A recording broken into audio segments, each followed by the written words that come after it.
நீ எவ்வளவு நாம ரூபங்களை லோகத்தில் பார்க்கறையோ எல்லாத்தையும் மற. இது எல்லாம் தெரியறது எங்கன்னா உள்ள ஆத்மா ஆதாரமா. ஆத்மா. நீ சினிமா பார்த்துருக்கியா? சினிமா பார்க்கறதுக்கு போனேன்னா 2 மணி நேரம் காட்சி தெரியும். பார்த்தா ஆச்சரியமாக இருக்கும். கல்யாணம் ஒன்றும், அப்புறம் வாக்கில் சண்டை, வாக்கில் செத்து போயிட்டா. ஒரு கடையில் செட்டியார் உட்காந்துருக்காரு, பைசாவாக கொட்டுறது. இந்த பைசா எல்லாம் கொட்டும், நம்ம போய் 4 எடுத்து வந்துடலாம் போல தோணும். இப்படி காட்சி பார்த்துட்டு இருக்கணும். சாப்பிட சாப்பாடு நடக்கிறது. பெரிய பெரிய லட்டுலாம் போடுறா. நம்ம நாட்கள் இங்கேருந்தே ஜனம் ஊறும். ஆமாம், இதெல்லாம் என்னத்துக்கு டிக்கெட்டை வாங்கிட்டு போய் அங்கே உட்கார்றோம். அப்புறம் ஒரு பயம், ஓ ஓ அப்படி நமக்கு சம்பந்தம் இல்லை, அனாவசியமா பயம் வந்துடும். அது மாதிரி ஒரு காதல்,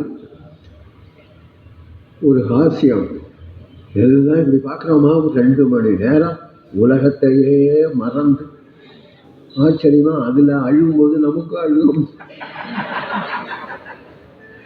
அதில் சிரிப்பு இருந்தால் நமக்கு சிரிப்பு வந்துடும். அதில் பயம்னா நமக்கும் பயமா இருக்கும். என்ன ஆகுது இப்படி இருக்கும் இல்லையா?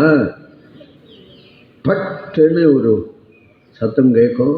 எல்லாம் லைட்டு போட்டுடுவா, எல்லாம் அலைஞ்சிரும்.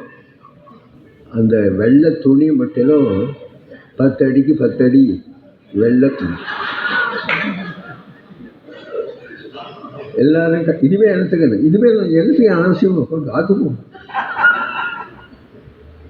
அப்ப இருந்தது உலகமே 2 மணி நேரம் தெரிஞ்சது, எல்லாம் நடந்தது. இருந்தது என்னன்னா அந்த 8 அடி 10 அடி வெள்ளை துணி.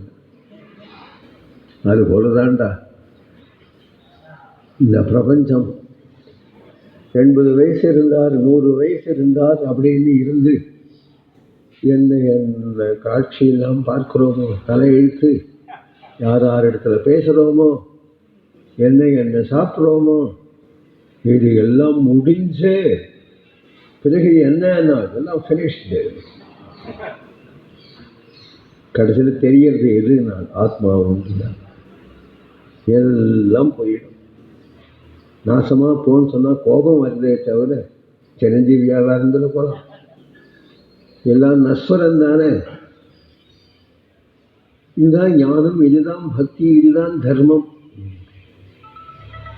இந்த ஞானம் நமக்கு குரு கிருபையால, ஈஸ்வர கிருபையால வந்துடுத்தோம்னா லோகம் அப்படித்தானே. எத்தனை பேர் போயிட்டா, எத்தனை பேர் இருக்கா, எவ்வளவு பேர் உற்பத்தி ஆனார். இது உலக இயற்கை. இயற்கைன்னு பார்த்தா லீலேன்னு பார்த்தாலும் சரி, மாயேன்னு பார்த்தாலும் சரி,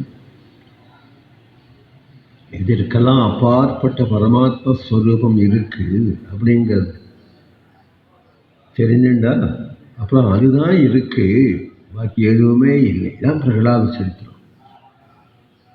நெருப்பில் போட்டா, மலையில் என்ன உருட்டினா, விஷம் கொடுத்தா, எதுவுமே நிற்கலையே. அங்கே நிற்கிறது எது ஆச்சுன்னா தூணிலையும் இருக்கார், துரும்பலையும் இருக்கு. இதோ இருக்கார். சத்தியம் விதாத்தும் நிஜபிருத்திய பாஷித்தும். கடைசியில் எது சத்தியம்னா ஸ்வரூபந்தான் சத்தியம். நிருசிம்மஸ்வரூபந்தான் சத்தியம். நிஜபிருத்திய பாஷிதம் வியாப்திஞ்ச பூதேஷு அகிலேஷு சாத்மனः அதிருஷ்யதாத்யத்புத ரூபமுத்வஹன் ஸ்தம்பே சபாயாம்.